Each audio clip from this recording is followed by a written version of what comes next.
And yeah, just thanks everybody for joining us. It is December 9th already. Where did the year go?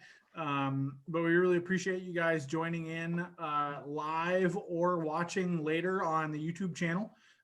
We really appreciate everybody taking time out of their day to join us for a VR Bytes webinar. It's our monthly webinar series all about VR. We kind of started this kind of like fireside chat style discussion webinars 4 months ago now, I think. More just wanting to keep the conversation going about VR and its impact and usefulness in schools, even with this kind of crazy year that we've had in education and some of the challenges that are definitely present every day.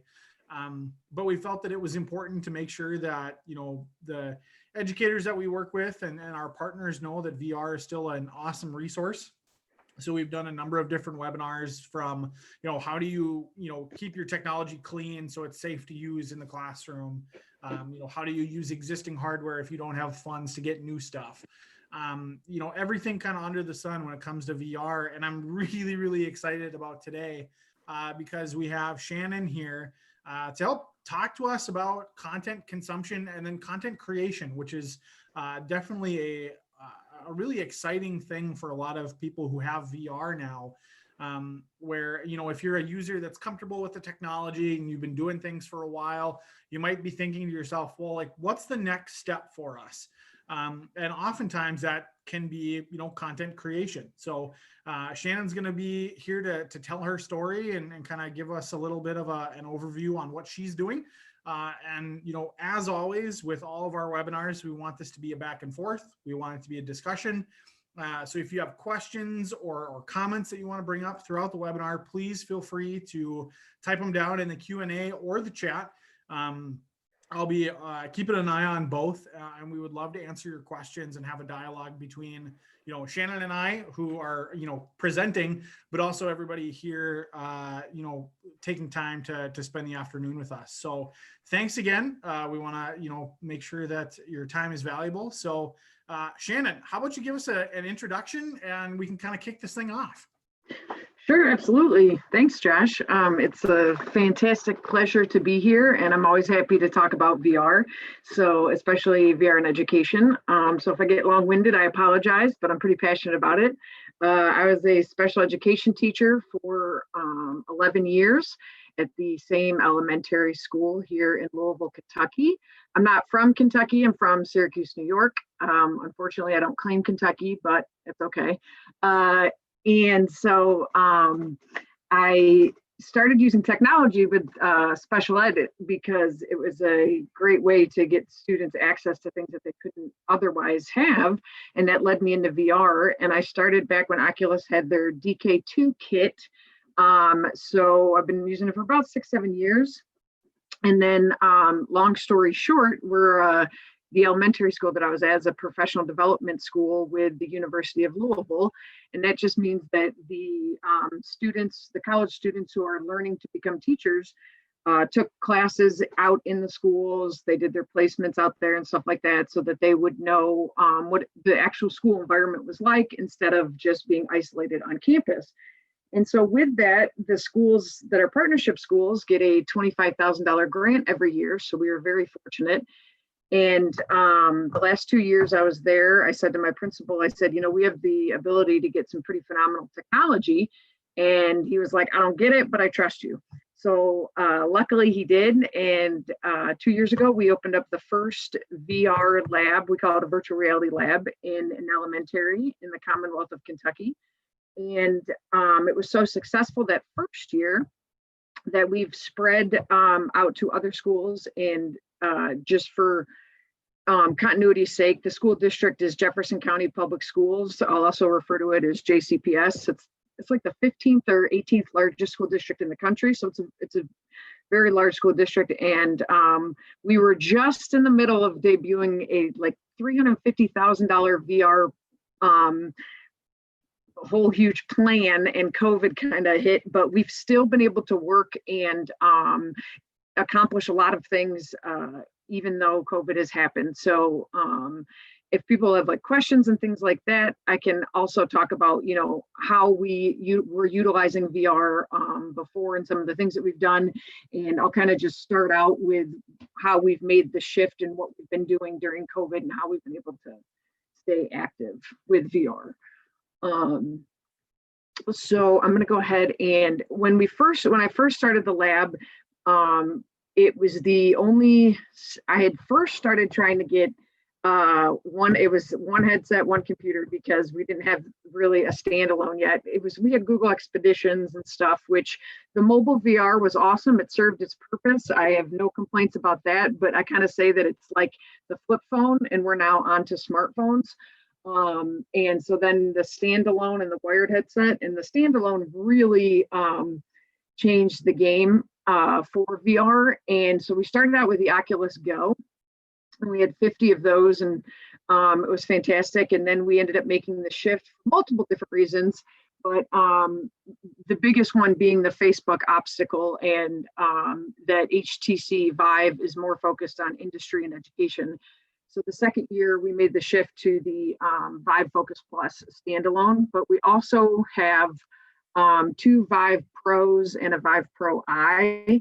So we've been really looking into the research aspect of it, because that led me to, I'm currently proposing my dissertation. I'm here at U of L full-time now as a graduate research assistant and PhD candidate, and I'm studying VR in education. So that's kind of my background and whatnot. And I'm going to go ahead and share my screen. I have a little PowerPoint for us to kind of just peruse through. And there we go. And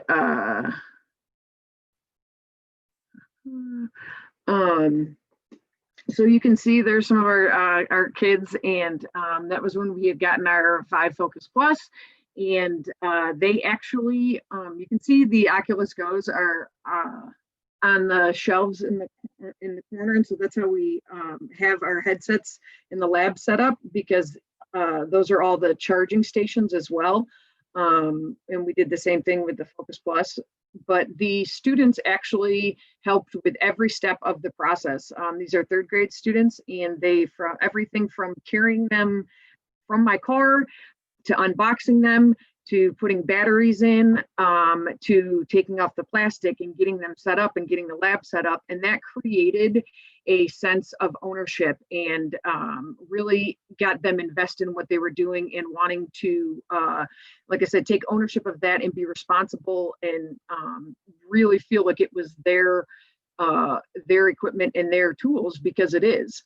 And you can see we have a really wide open space, and we also have backless stools that rotate, so that way they can sit on the stools and rotate 360 degrees and experience everything as it's truly meant to be.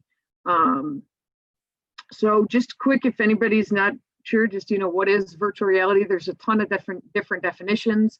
I like Eden and Beezer's, and that's the one I use most of the time, because it talks about the head-mounted display and the ability to actually interact with the virtual environment. And that's the biggest difference, I feel like, from going from the mobile VR, like your Google Cardboard, to the standalone unit, is that you're going from a passive observer to an active participant.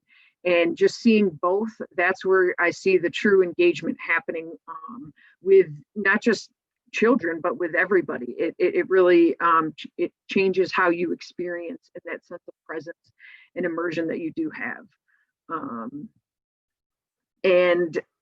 Like I said, I talk about, I'm focusing on the immersive virtual reality, because one thing that is with the AR, VR, XR world is there isn't a uniform term, especially because you can have computer-based immersive VR where, things like Second Life and Verbella, where you have a full representation of yourself as an avatar, and you're moving around the virtual environment, but you're still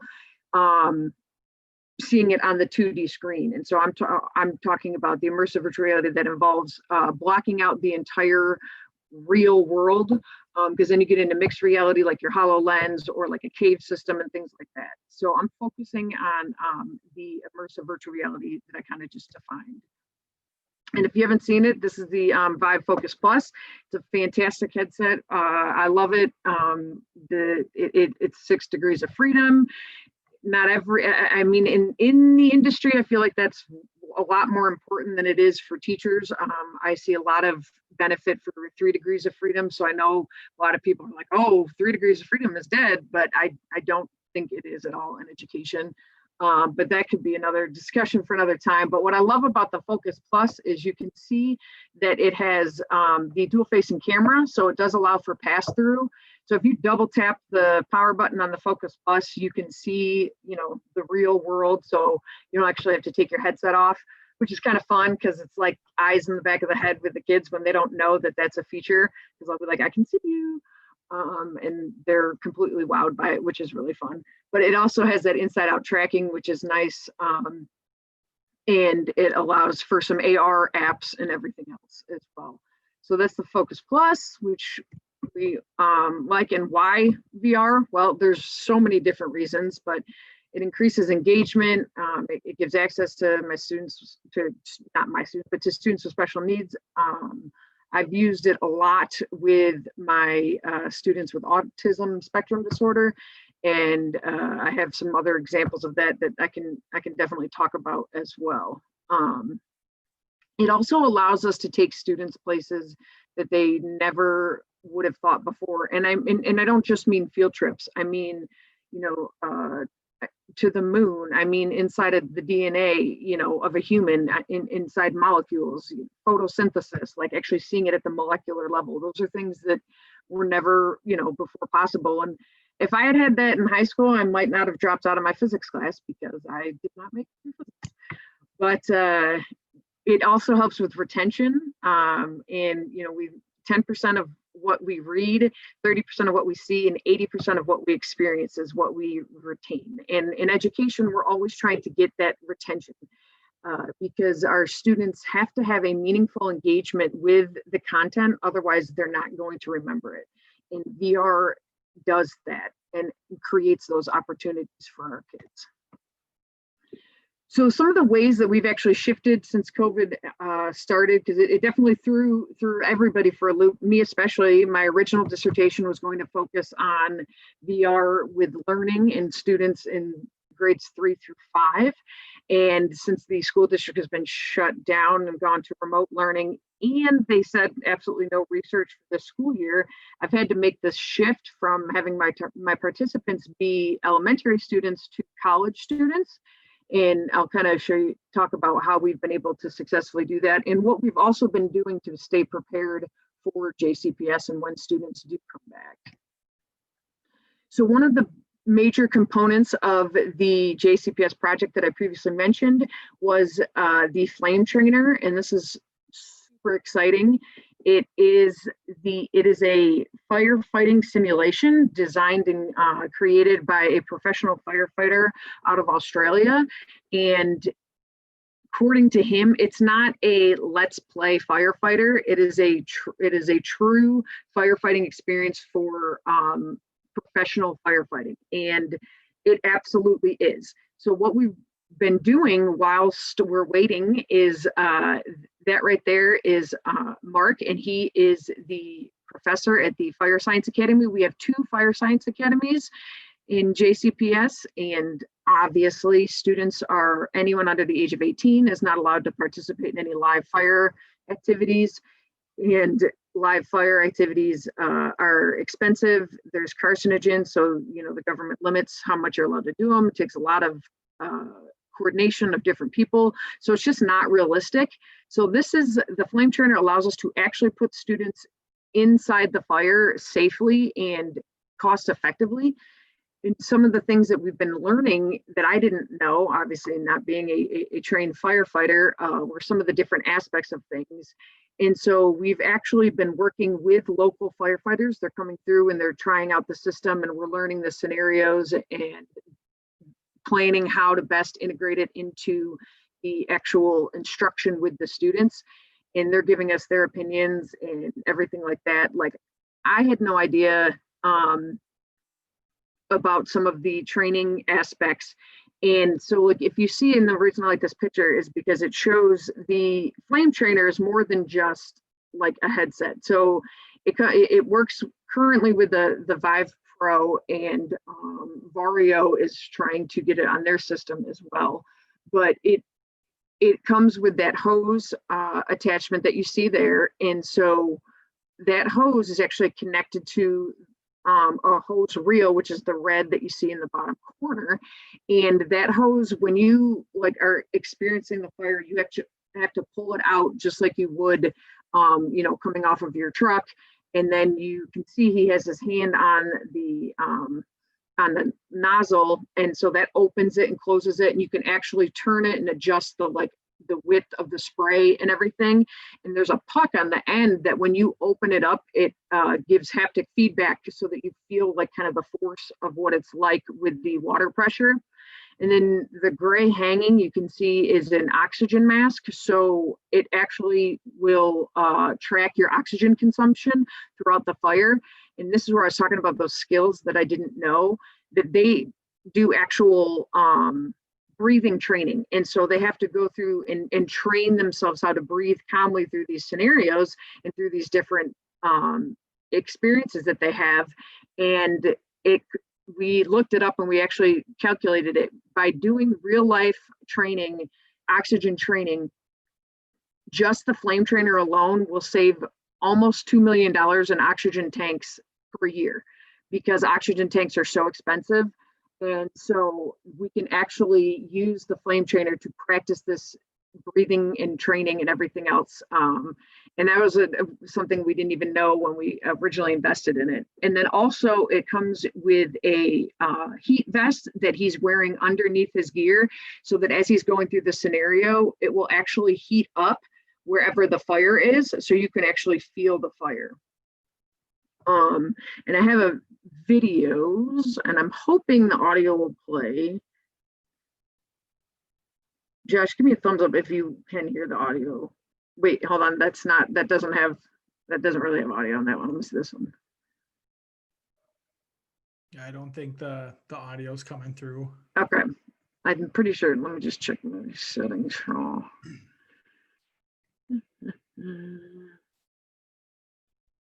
This is a really great example while Shannon's kind of grabbing this. This is a great example of, taking the VR gear, and they have kind of a specialized high school, and they're doing classes for training for firefighters. But VR is so much more than just like, hey, I'm going to put this headset on and be able to, load up Google Earth or some of the more standardized applications. This is a really cool, actual real world example of being able to get a headset and some gear in the hands of students and be able to really get some awesome feedback. So I think it's a really cool example.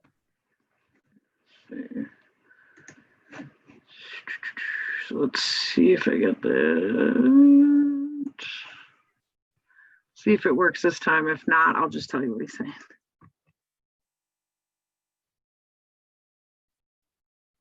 Can you hear it? No, but it's not coming through. Okay, no problem. So basically he's talking about the experience and how real it actually feels. And if anyone wants like testimonials of it, I can definitely do it after. And how the big thing in this video is that he talks about how because he had never used VR before, which was kind of interesting to get his opinion, because when he put that VR headset on, it was very disorienting at first, as a lot of us have experienced. And he said that was actually incredibly powerful, because that's what it's like when you go into a scenario with a fire. You're very disoriented. You have no idea, it's most likely a location you've never been to. There could be smoke, there's this, there's that. So you are very disoriented. And that was something that I had also not anticipated. And he was like, I really liked that. And he liked the idea that he had never done it before, because that really gives you that feeling of that disorientation. And then the other video where you can see he's actually, so you can see on the screen that he's attempting to put out the fire. And then you see he's actually having to put that hose over his shoulder and really pull, and then on his back is the actual computer that runs the system, but it also is designed just like an oxygen tank. So it simulates that weight and everything of the oxygen tank. And you can see how the hose is wanting to pull him back in, because that's what it really does.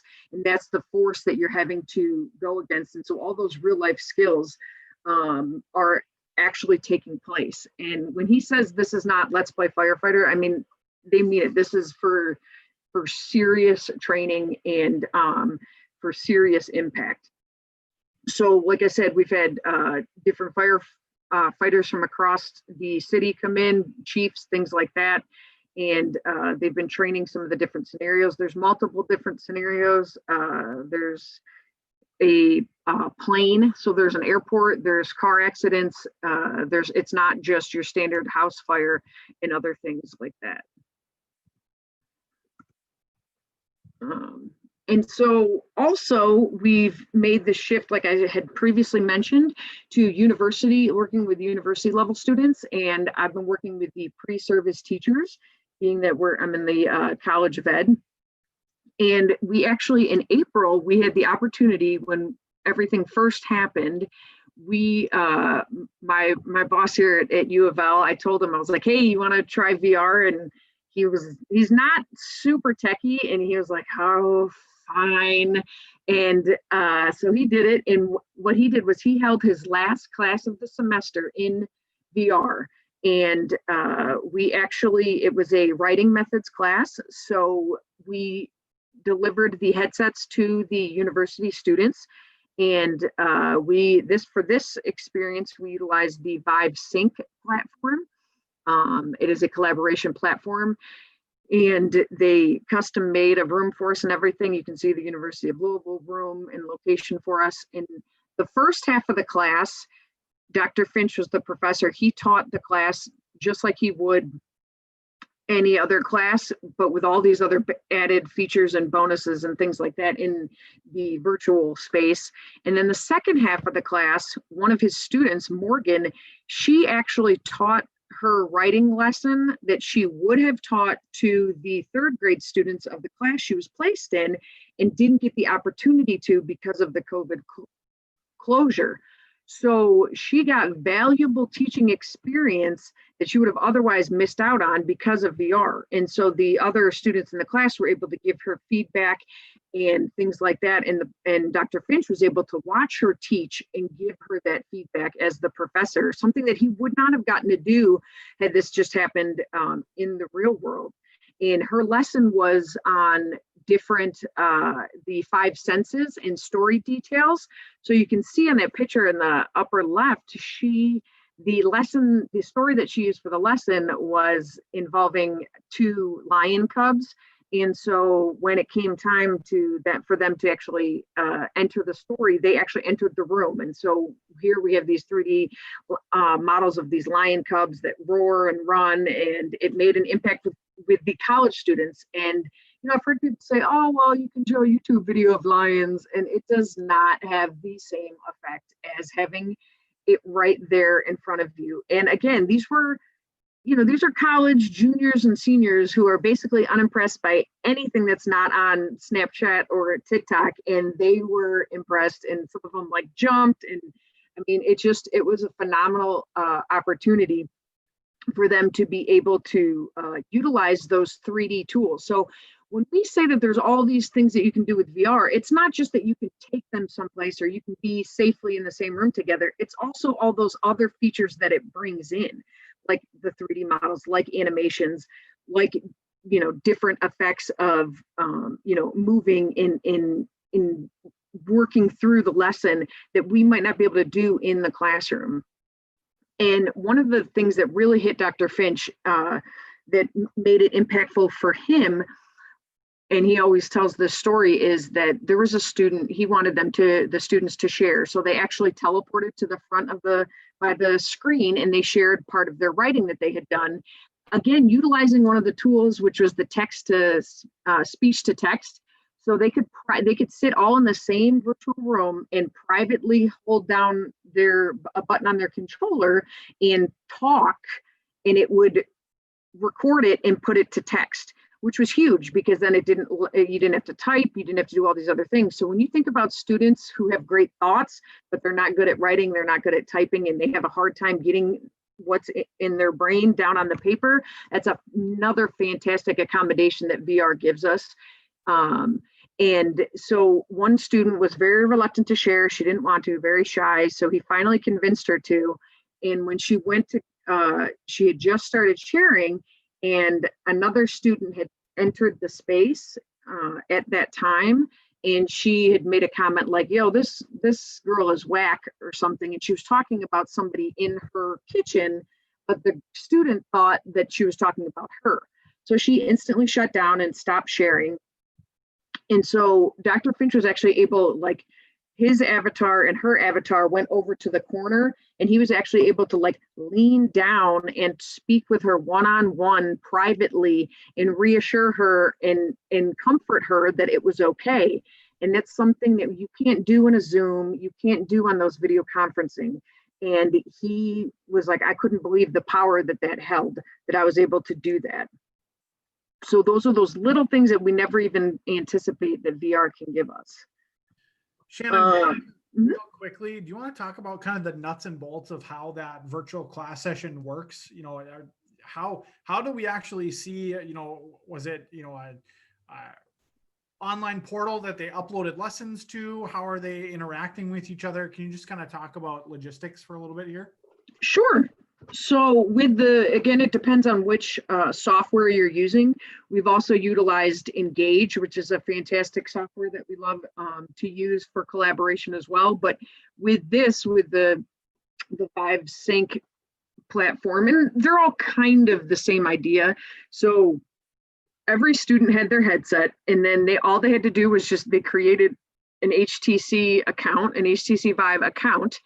And I, myself, Dr. Finch, and Morgan, the student, we created the room, and you just create the room and you book the time. So you just set up a meeting just like you would like this webinar, and you can pick the location. They currently have 3 different locations. As far as Sync has 3 different rooms that they use.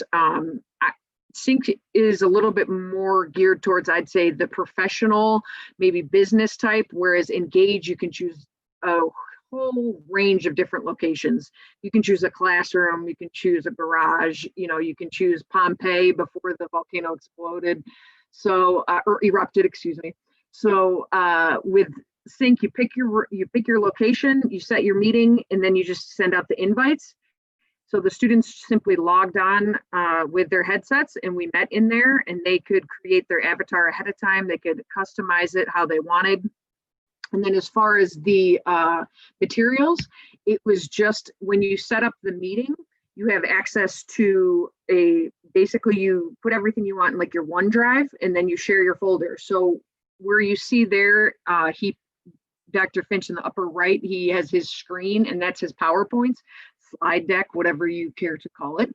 He put those in the OneDrive, so they were already set in the meeting in the virtual room before we ever even stepped foot in there. And you just access them like I did right now with my PowerPoint. Awesome.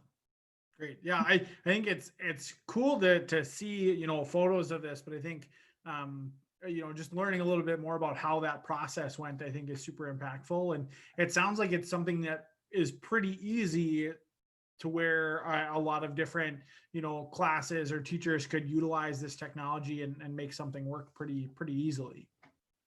Absolutely. And that's what's exciting about it. It's not any more difficult, like I said, than joining a Zoom. It really isn't. The only difference is you have the headset on for this particular option. And you know, Dr. Finch and I, we did a couple of trainings prior and a couple of practices prior to him conducting his lesson. And he was like, it didn't take me anything at all to pick it up and to teach in this new format. And we've been continuing to use VR. That was in the spring, and he was sold after one class. So he's continued to use it this fall because he enjoyed it so much. Now with Engage, You have the option of joining via your desktop computer or a tablet, or I know it's on Android cell phones right now, and they're working on it coming out on Apple. But so you don't have to have a headset, because I know a lot of people are thinking, well, what if I don't have a headset? You don't have to have a headset when you utilize Engage. I don't think Sync is there yet. So this one you did have to have a headset. Well, no, actually, I think you can still join. So even without having a headset, you can still be in this virtual space, which is already more engaging than, what we were able to do, with the Zoom, especially because it's so hard to get from the pictures, but when you're in there, in the presence that it does create with the audio and the avatars and their movements, I mean, like their avatars will like turn and look at you, and hand gestures and things like that. You forget that you're in this virtual space. Sure. Awesome. Thanks so much for kind of elaborating there. Yeah, absolutely. And then I'll just real quickly, because I know I'm already rolling, but like I said, I love it and I could talk about it for quite a while. But I've continued. We used, if anybody hasn't heard of it, it's My Brother's Keeper. It's a PBS 360 video, which is really pretty intense, and it puts people right in the middle of the Civil War. It's based off the book My Brother's Keeper, and so we use this in the social studies class, social studies methods. I originally used this with my students at Cochrane, with the 5th grade students when they were studying the Civil War. And so what we did was they experienced My Brother's Keeper, and we then discussed different aspects about, the Civil War and things like that. And then one of the topics that I just come up with the students was cannonballs, and how, in Hollywood, cannonballs make these big, huge explosions, but that's not actually what happens. Cannonballs didn't explode. They were designed to cause damage by tearing through things. And so that actually adjusted troop formation. And so I had the students actually line up, and they lined up how they would typically line up. And then, I rolled like a basketball, and it took out their legs. And so then I said, okay, well, how would you line yourselves up if you were troops to not be so damaged by these cannonballs? And so they adjusted and they moved, and they had to think about different things such as angle, trajectory, all those kind of things. And it was really fun too, because I got to throw a basketball at the kids, and they got to throw it back at me. So, if you have that one kid that really needs to throw a ball, or you need to throw it at him. No, I'm just kidding. But what it did was it allowed us to have fun, though. Like, I had fun with the kids, those are all things that they enjoy and that they remember. I still have students from the elementary who asked me about that. They're like, hey, remember when we did the cannonball? And just some informal data on the end of unit assessment, the class that did the VR experience, the 4 Civil War questions, like 80% of them got scored 3 out of 4 or higher. And I don't know what this says about what's going on, but the class that didn't, only like 40% got 3 out of 4 or higher. So it was, like I said, it's informal, but it is data and proof right there for how effective it truly is. Because like I said, it's an experience. It's not just sitting and getting. And so the way that we have done this and stayed safe with everything is we have invested in a clean box, and it is it's a technology that I think we're going to need regardless post-COVID, because COVID's not going to be the only thing. And it utilizes UV light technology, and it is what they use, at biohazard level 3 labs. So what it does is we pop the headset in there. Now this is the actual clean box being utilized. This one specifically is designed for a VR headset, but they have others. And since we've got this one, they have a new one that they've released, and it's basically like a giant drum, and you can put anything in it, pencils, pens, staplers, things that I never even thought of that we're going to need to look at new high levels of safety. So what happens is I put gloves on, I put the headset in the clean box, and in 1 minute, it's a 1 minute cycle, and it's sanitized and safe. 99.99999% effective. And before COVID, in the 2 years that we had the lab open up at Cochrane, we never, knock on wood, we never had one instance of like pink eye or one instance of lice or anything, because we already took hygiene and cleanliness incredibly serious and had the students actually participate in cleaning and sanitizing everything. And so we were already very high on that. And so now we've just added the clean box in as another piece to ensure safety, especially because you got to think about it I know a lot of people are nervous with the headsets because it's right on your face and that's where everything is. And so we've invested heavy in the clean box and its technology. So that's kind of like I can definitely, Josh, I can definitely go more and talk more about things, but I didn't know if there's any questions or any dialogue that wanted to happen.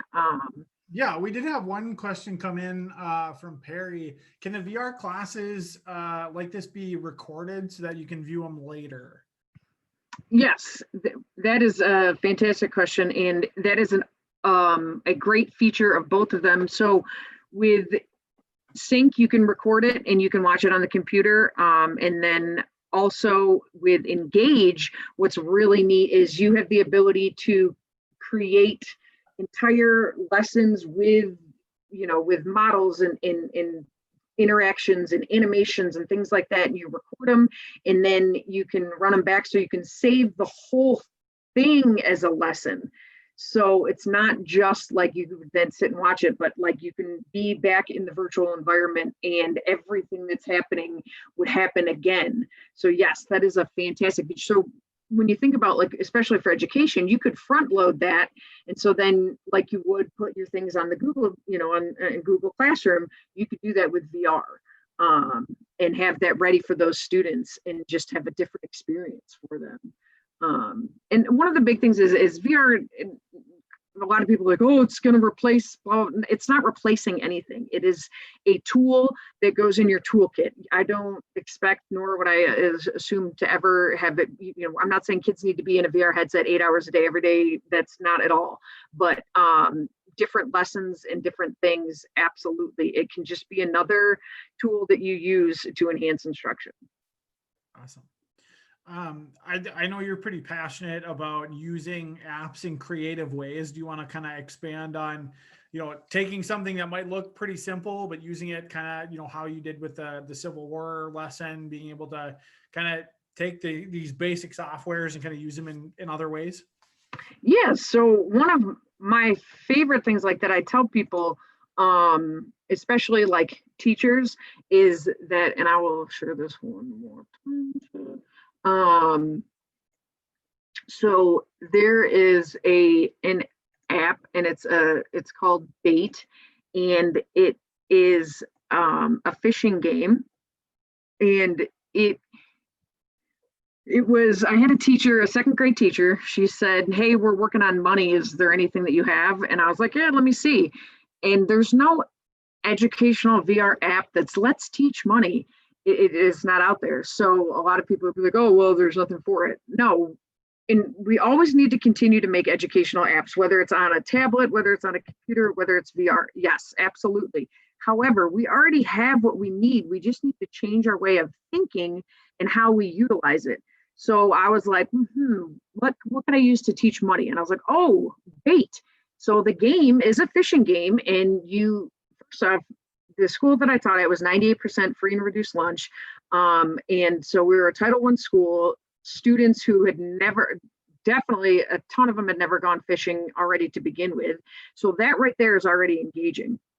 And so what we did was, in this second grade class, like behavior wise, and I was a special ed teacher who worked with emotional behavior disorder students, I would not sign up for the second grade class. They were tough.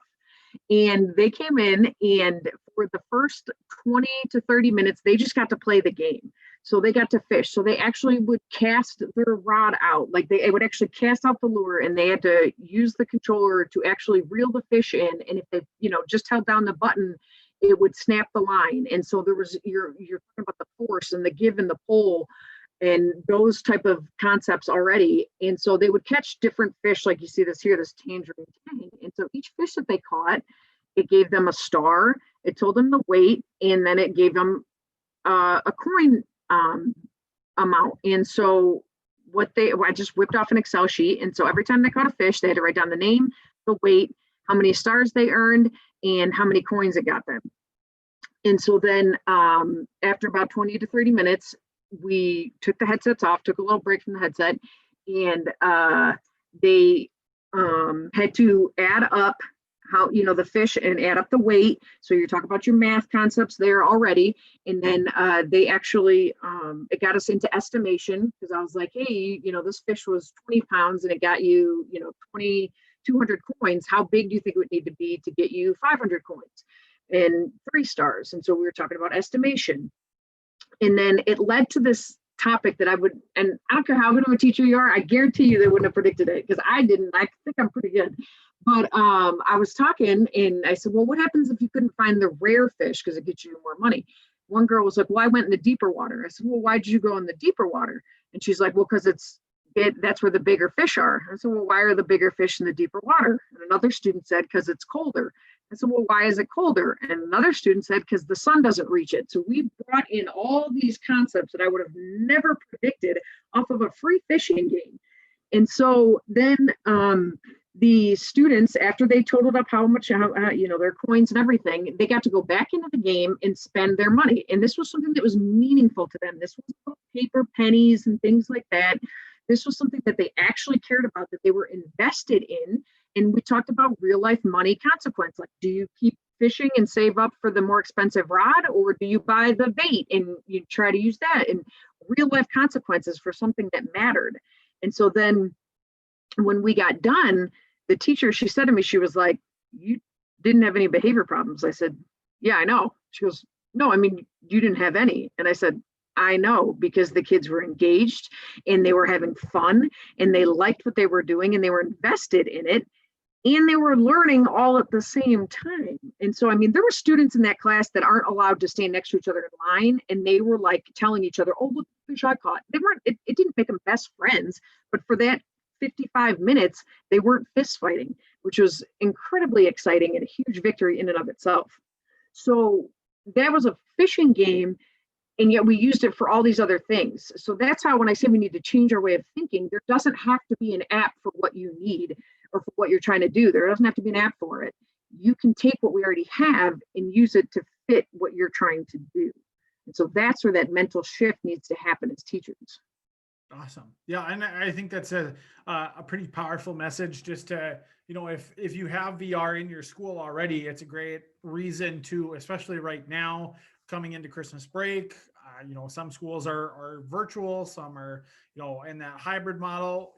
If your teachers want to get into the headset themselves and start experiencing these apps and kind of learning how we can apply, this fishing game to other lessons, or, how can we use tilt brush in more than just art class? I think it's a super big, reason to try things out in a new way. So I really appreciate you sharing that. We're kind of at right around the time where we wanted to open things up for questions. I know we've got quite a few people in here. Is there any questions you want to ask Shannon about the deployment of headsets they did for JCPS, or in content creation, or kind of anything we've covered today? Now would be a great time to put those questions out. If not, we can kind of wrap things up here in a minute or two. But Shannon, I just want to say real quick, just thank you so much for joining today and for being our expert on the webinar, and for sharing such a powerful message about using VR in really amazing ways. So thank you so much for being here. Yeah, like I said, thank you so much for having me. I'm super passionate about it, and I'm anybody who wants to follow me on Twitter, that's where I get a lot of my VR content as well, and my ideas. I follow about I'd say 2,000 technology related accounts and then about 3,000 dog accounts. So if you don't like dogs, you probably shouldn't follow me, but I don't know who that person would be, nor would I want to know that person, but it just, it's a great, I'm not saying follow me because I want followers, not at all. It's just, it's a great place that I get a lot of my knowledge and ideas, and educators in VR is a big group. And there's a lot of great resources out there. We had Mike posted something here. Is anyone using Unreal Engine to create VR content with students? I have a teacher that will be starting a program and I'd love to get him a network of teachers. Thanks. Shannon, any work with Unreal at all? So we actually, and I didn't even really get into it, but part of that JCPS project, as well as what I was already doing at Cochrane, was content creation. And with the high school students, we had started using, well, we didn't get into Unreal, we were using Unity and Blender and doing some things with that. So, but also, Unreal is right up there with Unity. And so we were starting to, and we're seeing that at the high school level. And then here at the university level, we're seeing it a little bit as well. But everybody that I've been working with mainly so far has been Unity. Gotcha. There's kind of processes for both programs, I know, to be able to create content and then get it up. The other, kind of area that I focus on here at Bytes is esports. And the University of Utah created a rendering of their new esports facility in, I think it was Unreal Engine. And then they have video walkthroughs that you can do. And I know like that content can be uploaded to a VR headset and you could walk through the facility that, Utah was going to build out. So there's a lot of really cool applications for both of those types of content creation to be able to build out environments. If you have the students that really want to dive into that. And I will say too, that there's a lot of, college level programs out there that, students are using Unreal Engine and Unity to program experiences or, environments that can be utilized in a number of different ways. So it's definitely an exciting aspect of VR. And Mike, I would love to know how things go with that teacher, in a year or so. For sure. And when I said using Unity, that's just the people that I was working with. I know Unreal, it's about 50-50, on which who uses what. And it does, it gives you the option to like both Engage and like Vive Sync allow for the, you can import your own FBX files, things like that. But Engage especially already has a huge library of 3D models. So if you're not a coder, not a programmer, you don't have to be intimidated because you don't have to do that to be able to utilize the platform. But you also have the option to, which is really nice. And it takes photogrammetry is a big thing that's kind of coming up as well. If anybody knows about that, you can import those kind of models as well in both platforms. So it really does, like you said, open it up for everybody. Yeah, we had a question come in from Chet. So I have created some objects using a 3D program. What's the next step in creating content? It sounds like just, finding whichever program will take those 3D objects and then start building things out either by, like traditional coding it out, or I know like some of the VR applications have like, you code by using your hands instead of actually typing things out. And whether it's uploading things to an Engage platform or something like that to be able to populate your environment. Any other questions?